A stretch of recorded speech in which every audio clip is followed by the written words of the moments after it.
जय जगन्नाथ। दोस्तों, पिछले वीडियो में मैं आपको संघारी नाम का एक नागिन के बारे में बताया था, जो कि अंत के समय पर जोगनीगण, डायन, पिशाचिन, चंडीगण के साथ मिलकर संसार में पापियों का विनाश करेगा।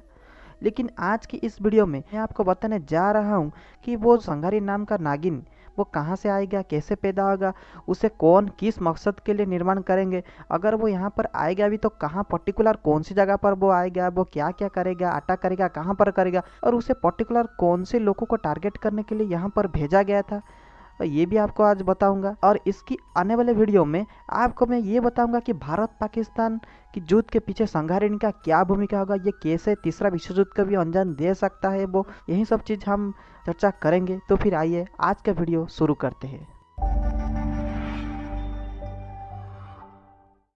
तो जब संसार में अधर्मी और पापियों की संख्या काफ़ी बढ़ जाएगी, तभी तो देवता, धरित्री माता, वासुकी, गौ माता, ये सारे के सारे असंतुष्ट हो जाएंगे।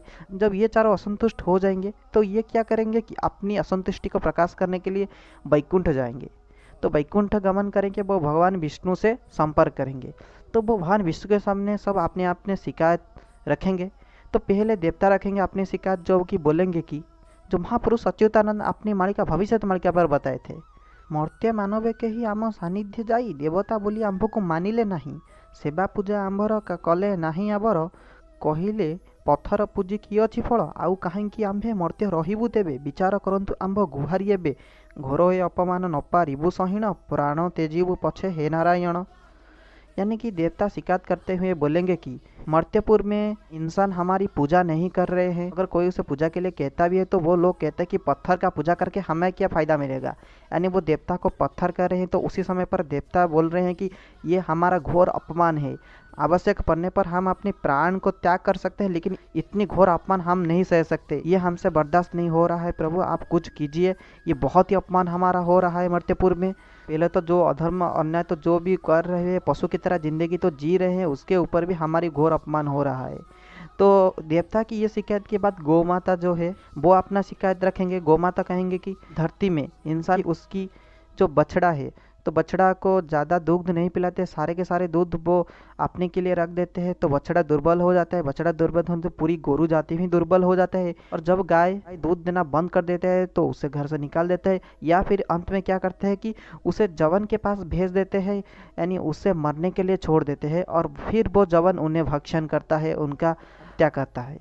तो ये है गौ माता का दुख, जो वो आप भगवान नारायण के पास अपने रखेंगे। इसके बाद धरित्री माता प्रभु नारायण के पास शिकायत करेंगे कि मेरे ऊपर इंसान बहुत ही अधर्म और अन्याय कर रहे हैं, ये मुझसे देखा नहीं जा रहा, ना ही मुझसे बर्दाश्त किया जा रहा है, और इस पापों के कारण मेरे जो सृजन करने की शक्ति है वो धीरे धीरे लोप पा रहा है या धीरे धीरे नाश हो रहा है, यानी प्रकृति प्रदूषित हो रहा है। तो ये सब शिकायत करेंगे धरती माता। उसके बाद आखिर में शिकायत करेंगे वासुकी के बोलेंगे कि इनके पाप की भार इतनी ज़्यादा हो जाने के बाद ये मुझसे भी बर्दाश्त नहीं हो रहा है, मैं संभाल नहीं पा रहा हूँ धरती को। तो प्रभु आप कुछ ना कुछ तो जरूर कीजिए, वरना हमसे ये सब और नहीं देखा जाता। तो इन सारों की शिकायत सुनने के बाद भगवान विष्णु क्या करेंगे कि जो महापुरुष अच्युतानंद ने बोले हैं, शुण ब्रह्मांड प्रति क्रोधे जलिले अति, से ही क्रोध अनलरू हेला उत्पत्ति, एक संहार शक्ति भयंकर तार मूर्ति, देखी देवा देवी हृदय करिले भीति। यानी विष्णु बहुत ही गुस्से करेंगे उसी समय पर। प्रभु के क्रोध से एक संहार शक्ति का उत्पन्न होगा, जिस संहार शक्ति एक शरीर धारण करेगा, और उसका शरीर इतनी भयंकर होगा कि उसे देखकर देवा देवी जो भी वहाँ पर होगा वो भय पा जाएंगे, यानी वो डर जाएंगे उनकी ये विकटाल रूप को देखकर। विकटाल की स्वरूप को लेकर जो जन्म होंगे वो एक संहार शक्ति, वही है संहारिणी। वही संहारिणी जब पैदा होगा तो वो भगवान को बोलेंगे आप मेरी सर्जना क्यों किए हैं, मेरा मकसद क्या है। तो प्रभु नारायण उसे बोलेंगे कि तहु ब्रह्मांड नाथ आदेश इले तोरी, तो विलम्ब न करी चल तु ही, सही जे मर्त्य मानव गण कले नाना कुकर्म, सही न पारिले ही देवता गण। यानी धरती में आप बहुत ज़्यादा बढ़ गया है और ये उन देवताओं के द्वारा देखा नहीं जाता है, तो मैं तुम्हें आदेश देता हूँ कि तुम और काल विलम्ब ना कर ही मर्त्य पे प्रवेश हो जाओ। और वहाँ प्रवेश होकर तुम क्या करोगे, एणु वहन चल तु ही मरतपुर, म्लेच्छ मानव विनाश कर सत्वर, संहारिणी तोर नाम संहार तोर काम, विनाश कर मर्त्य म्लेच्छ जवन। यानी प्रभु विष्णु उसी समय पर उसका नाम संहारिणी रखे थे, और उन्हें बोले कि तेरा नाम संहारिणी है और संहार करना तेरी काम है, तू मर्त्य में जा और मर्त्य में जाकर जो लोग म्लेच्छ है, खासकर भगवान यहाँ पर बोले हैं कि म्लेच्छ जबन, जबन का मतलब है मुस्लिम लोग, यानी जो गौ का हत्या करते हैं, यानी वो मांस भक्षण करते हैं, उनका भी शिकार करना। और उनके साथ साथ जो भी म्लेच्छ मानव यानी देव कर्म नहीं कर रहा है, ईश्वर को नहीं मान रहा है, जो भी नाना कुकर्म कर रहा है, तू उनका हत्या कर दे। यही आदेश उसे भगवान विष्णु प्रदान करेंगे और उसे वो कहाँ भेजेंगे? जोग मायाଙ୍କୁ संगे घेनी चलतु बेगे प्रवेश हुओ श्री जगन्नाथଙ୍କ आगे। ଏହି ସବୁ ଖବର କହ ତାଙ୍କ ଆଗର, ତେଣु ସେ ଅଟନ୍ତି स्वामी मर्त्यपुरर। यानी यहाँ पर भगवान विष्णु श्री जगन्नाथ को मर्त्यपुर का स्वामी बताए हैं। उसके बाद महापुरुष ने बताए हैं, दुष्ट दलिबा पाई मते छंती पठाई नारायणी सैन्य तेणु दियोगो तुही डांकिणी पिशाचिनी कात्यायनी जोगिनी यही चारि पद्म सैन्य रे संगरे घेनी।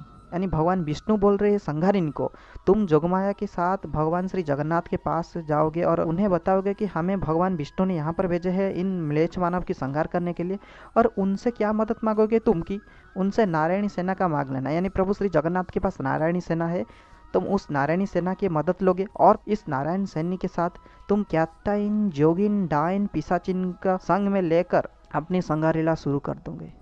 अगर ये संहार लीला शुरू करेंगे तो कौन सी मसीहा, कौन सी महीने में शुरू करेंगे, कहाँ से शुरू करेंगे, भारत पाकिस्तान युद्ध के बीच में संहारिणी का क्या भूमिका है, यही सारी चीज़ मैं आपको अगले वीडियो में बताऊंगा। तो तब तक के लिए मुझे विदाई दीजिए। जय जगन्नाथ।